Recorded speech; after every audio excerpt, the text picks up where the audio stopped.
The palace walls are trembling tonight, and this time it's not because of another Sussex documentary or podcast revelation. It's because Meghan Markle just gave an interview to Harper's Bazaar that has sent shockwaves through Buckingham Palace and ignited conversations at the highest levels of the royal family.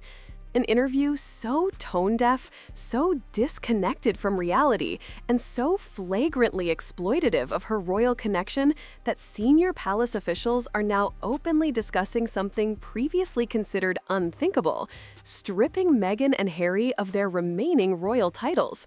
Not as punishment, not as revenge, but as a necessary step to protect the institution from someone who continues to weaponize her duchess status while simultaneously attacking the family that gave it to her. Because what Meghan said in this interview, and more importantly, how she said it, has crossed a line that even her most sympathetic defenders are struggling to justify. The backlash isn't coming from tabloids or royal watchers.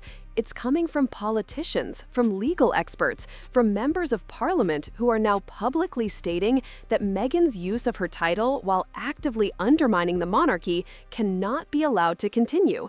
This is the story of how one disastrous interview may finally cost Meghan Markle the one thing she's clung to most desperately, her royal title, and the Duchess designation that's kept her relevant despite burning every other bridge. The interview appeared in Harper's Bazaar's latest issue. Meghan, styled as the Duchess of Sussex, sat for what was supposed to be a puff piece about her latest business ventures.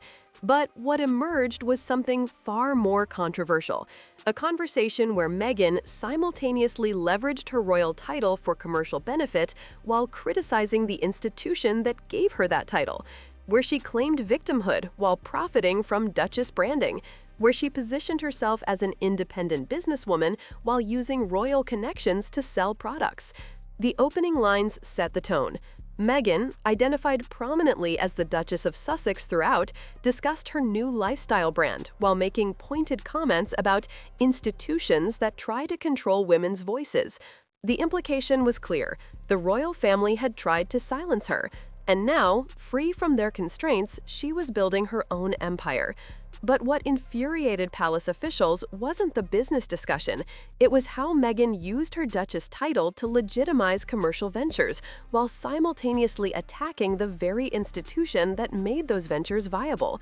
She wanted the credibility of royalty without any of the responsibilities, the commercial benefits without the institutional loyalty, the global recognition that comes from being a duchess while claiming she'd been victimized by the role. Royal insiders, speaking anonymously, confirmed that when the interview hit newsstands, the reaction inside the palace was immediate and furious. Senior advisors immediately flagged it for King Charles. Prince William was briefed within hours, and by the end of the day, constitutional lawyers were being consulted about what actions could be taken.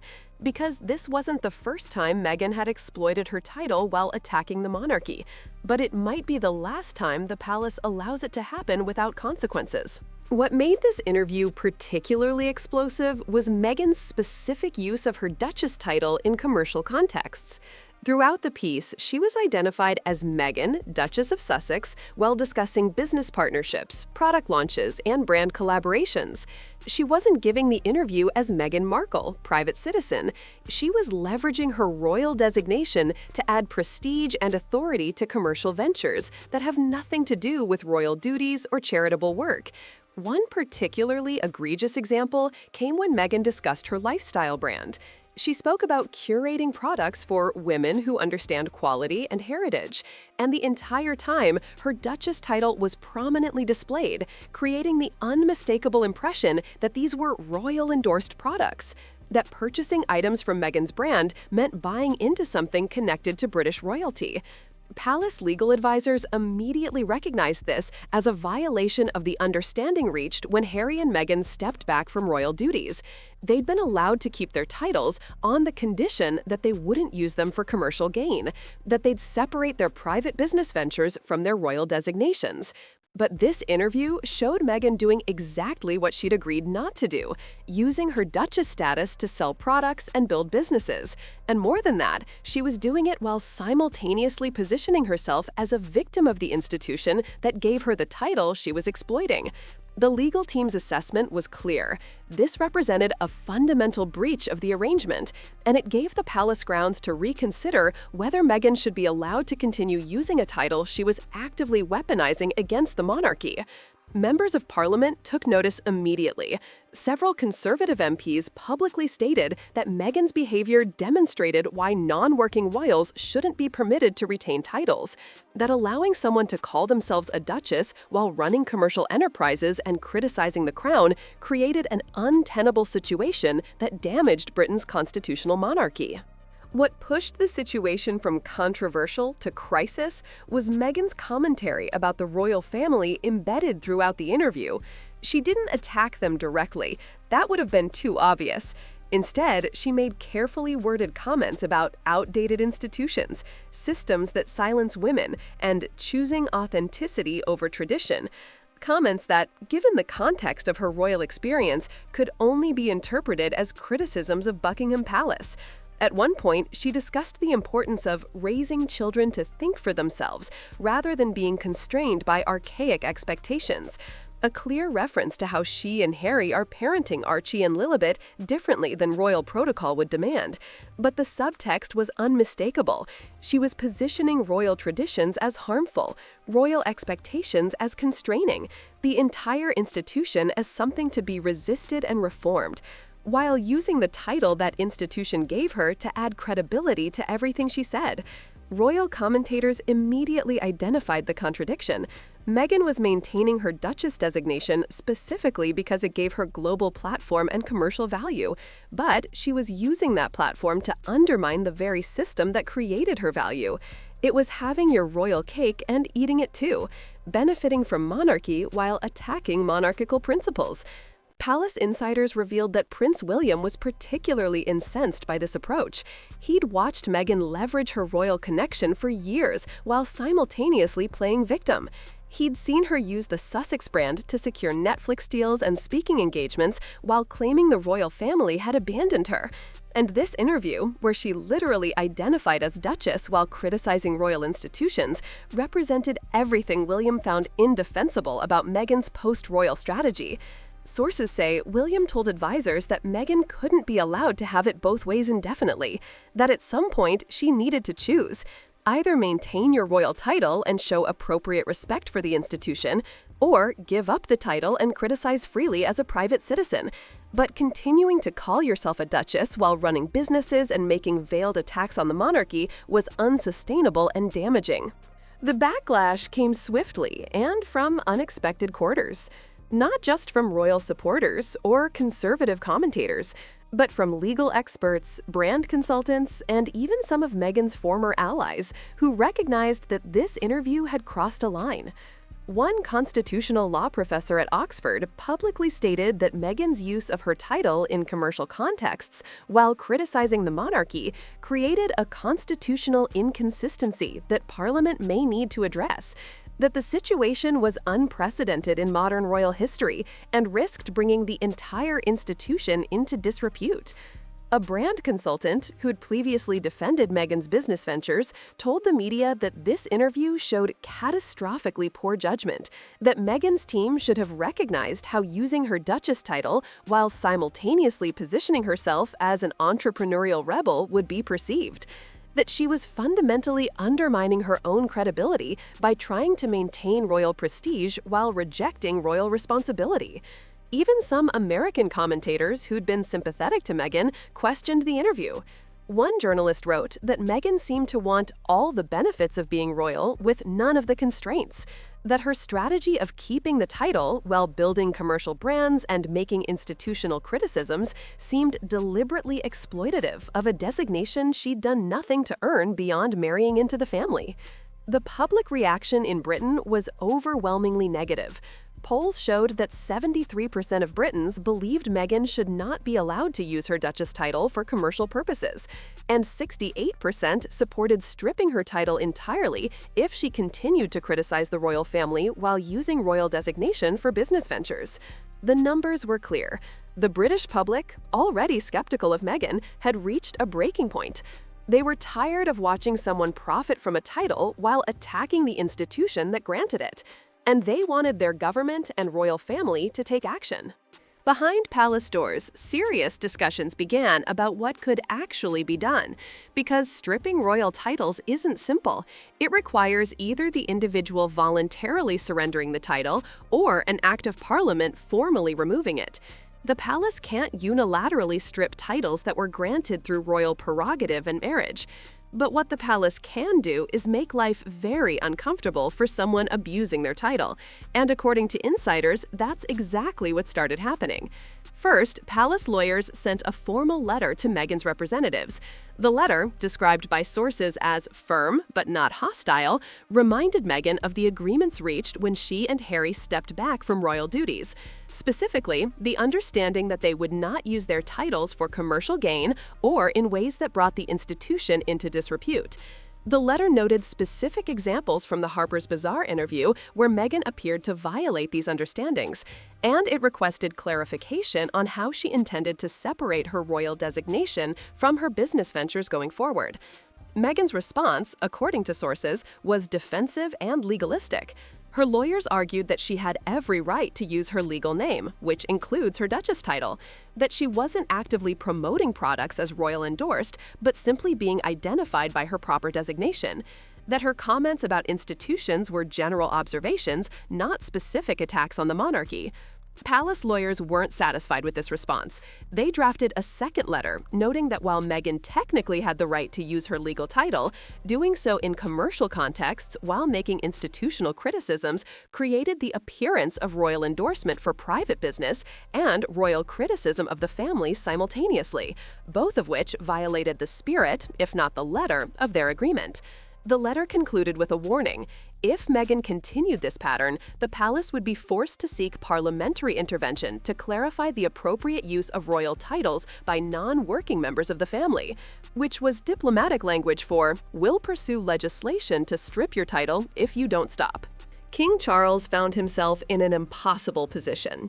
On one hand, he wanted to avoid another public battle with Harry and Meghan. The Oprah interview, the Netflix series, the constant drama had already damaged the monarchy's reputation. Another high-profile conflict would only generate more negative attention. But on the other hand, Charles understood that allowing Meghan to continue exploiting her title while attacking the institution set a dangerous precedent. If she could profit from being a duchess while criticizing the crown, what stopped other royal family members from doing the same? What prevented commercial exploitation of royal designations across the extended family? Charles consulted with William, with royal advisors, with constitutional experts. And the consensus was clear. Something had to be done. Meghan's behavior couldn't be allowed to continue unchecked. But the action needed to be strategic, not reactionary or emotional.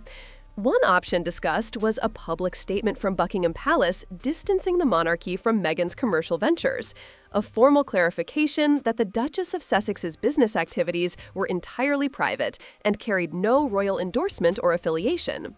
This would undermine Meghan's ability to leverage royal prestige for commercial gain without requiring the nuclear option of title removal. Another option was encouraging friendly MPs to introduce private members legislation, clarifying the use of royal titles, creating legal framework that would prohibit non-working royals from using their titles in commercial contexts.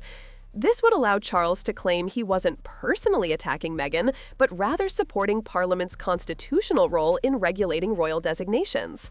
A third option, discussed quietly but seriously, was simply waiting for Meghan to make an even bigger mistake, allowing her to continue down this path until public and parliamentary pressure becomes so overwhelming that title removal became inevitable and broadly supported, letting Meghan destroy her own credibility rather than the palace having to do it.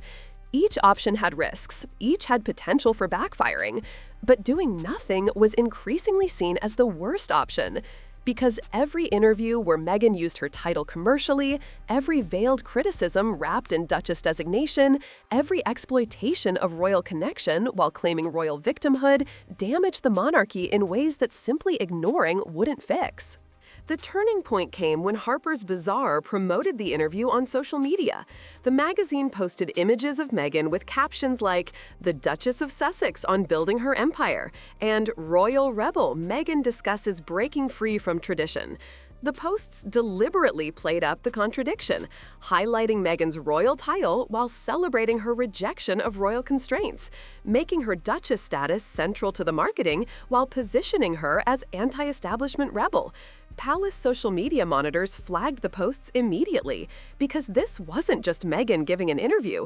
This was a major publication actively promoting the commercial exploitation of a royal title while framing institutional criticism as empowerment. The palace's head of communications recommended immediate action. Allowing this to stand without response would signal that royal titles could be freely exploited for any purpose without consequence. That former working royals could build entire brands around their designations while simultaneously attacking the family. Within 24 hours, Buckingham Palace issued a statement, brief but pointed. It read, "The royal family does not endorse or affiliate with commercial ventures undertaken by non-working members. Titles are a privilege granted by the Crown, and their use carries expectations of dignity and respect for the institution they represent." The statement didn't name Meghan, didn't reference the interview specifically, but everyone understood exactly who it was directed at. And more importantly, the final sentence contained a warning. Their use carries expectations, which implied consequences if those expectations weren't met. Meghan's team immediately went into damage control. They released a statement claiming Meghan had never suggested her business ventures carried royal endorsement, that she was simply being identified by her legal title in interviews, that the palace's statement was an unnecessary overreaction to routine business coverage. But the public wasn't buying it. Social media erupted with criticism of Meghan's response. People posted the Harper's Bazaar promotional materials showing how explicitly her Duchess title was being used for commercial marketing, how the entire framing of the interview had been about her royal designation enabling her business empire. Meghan's claim that she wasn't exploiting the title seemed divorced from obvious reality. Parliament took notice. Within a week of the interview's publication, 3 separate MPs had called for reviewing how non-working royals use their titles commercially. One Conservative MP introduced a motion requesting that the House of Commons consider legislation regulating royal title use in business contexts. The motion specifically mentioned recent examples where individuals have leveraged royal designations for personal commercial gain while simultaneously undermining the institution through public criticism. Again, no names, but everyone knew the target. A Labour MP, surprisingly, supported the motion, not from royalist devotion, but from concern about commercial exploitation. They argued that allowing wealthy individuals to trade on royal titles for profit while avoiding the responsibilities that come with those titles created a two-tier system that was fundamentally unfair. That either you served the crown and earned the right to use royal designation, or you lived as a private citizen without royal privilege. The motion didn't pass, not yet, but it had significant support. And more importantly, it showed that Meghan's behavior had created bipartisan concern, that her title exploitation had become not just a royal family issue, but a constitutional and commercial one that Parliament might need to address. For Meghan, this represented a nightmare scenario because Parliament had the power to strip titles through legislation. And if MPs from multiple parties were expressing support for regulating royal title use, the possibility of actual legal consequences became very real.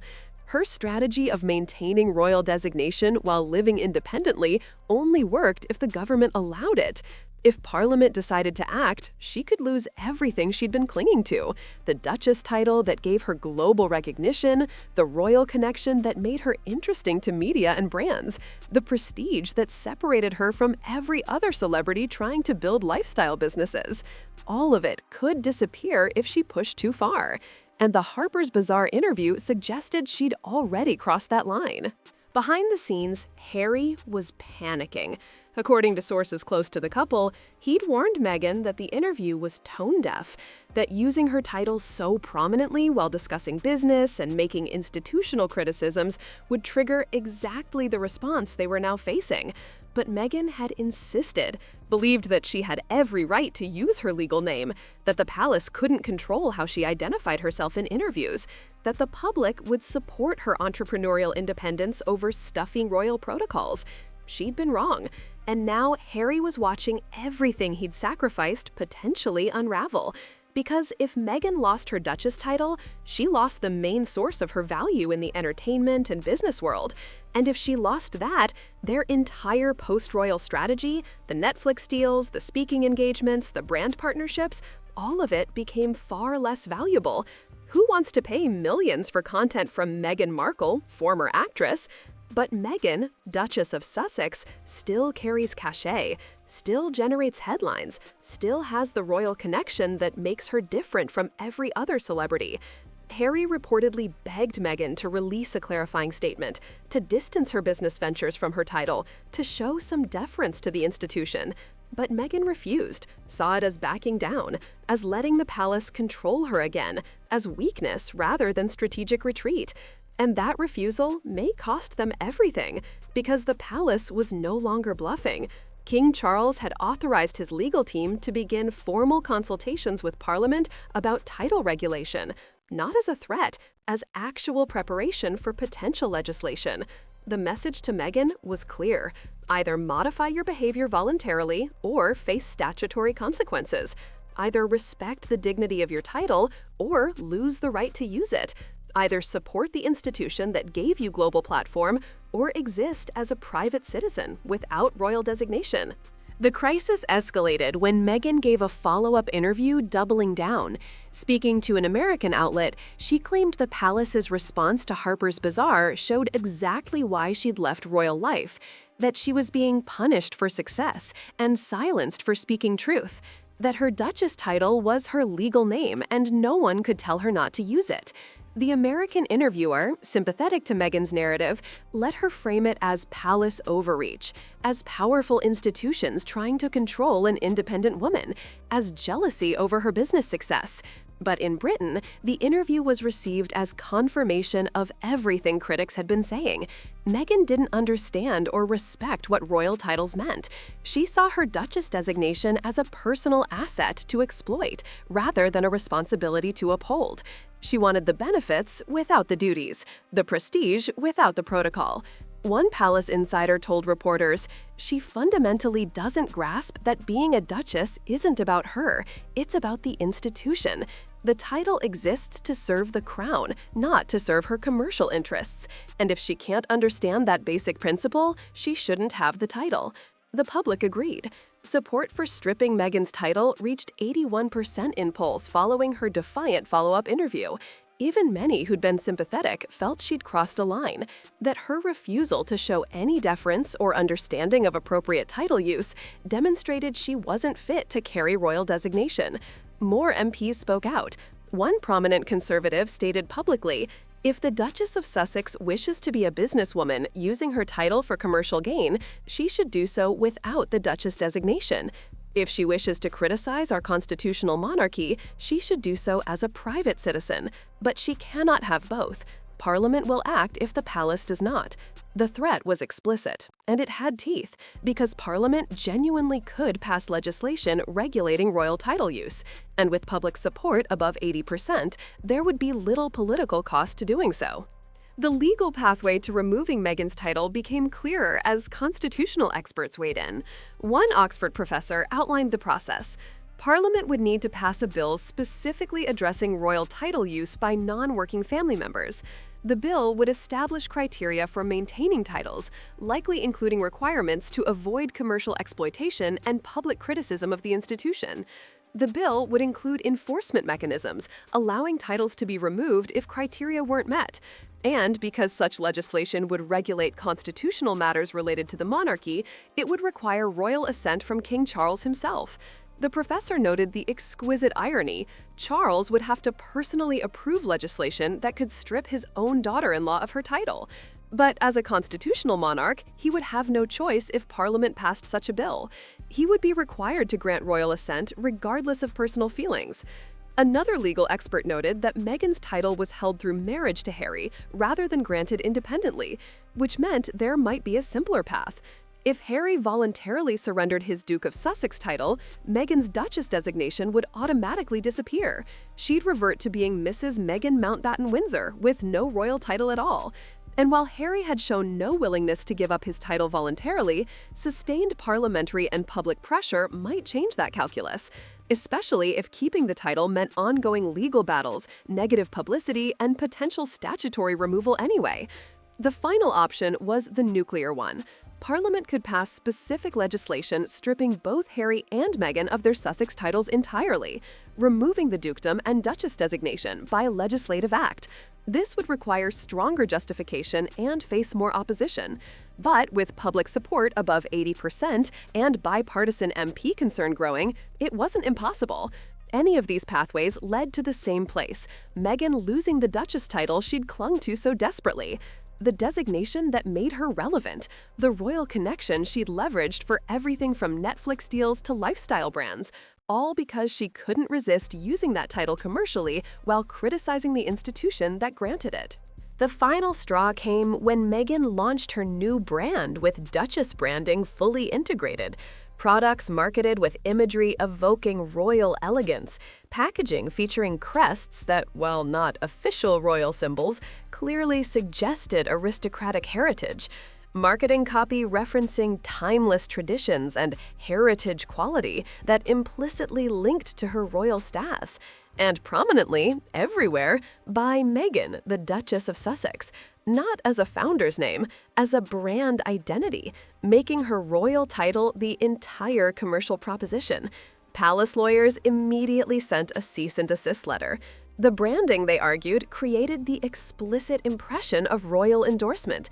The use of crest-like imagery suggested official royal affiliation. The prominent Duchess designation in commercial marketing violated every understanding about separating royal titles from private business. Meghan's lawyers responded that she had every right to use her legal name in her business, and that the imagery was original design with no actual royal symbols, that the palace was overreaching and attempting to control her private enterprise. The palace's response was to begin formal parliamentary consultation. No more warnings, no more negotiation. Actual legislative process to establish clear rules about royal title use in commercial contexts, and to create enforcement mechanisms to strip titles from those who violated those rules. For Meghan, the Harper's Bazaar interview had triggered exactly what she'd claimed to fear, but had actually brought upon herself: institutional action. Not because she was successful or spoke truth, but because she'd exploited a privilege she didn't earn, while showing no respect for what that privilege represented. Her royal title is now genuinely at risk, not from palace vindictiveness, but from parliamentary action backed by overwhelming public support. And if she loses it, she loses the one thing that made her different from every other celebrity trying to sell lifestyle products and secure entertainment deals. She becomes just Meghan Markle. No duchess, no royal connection, no special status. Just another former actress who married well and then burned the bridges that had given her everything. The disastrous Harper's Bazaar interview may have finally cost Meghan what she valued most, not because of what she said, but because of how she said it, while wrapping herself in a title she continued to exploit, even as she undermined the institution that granted it. And now, the monarchy, supported by Parliament and public opinion, is preparing to do what probably should have happened years ago: take back the title from someone who never understood what it meant to carry it with dignity.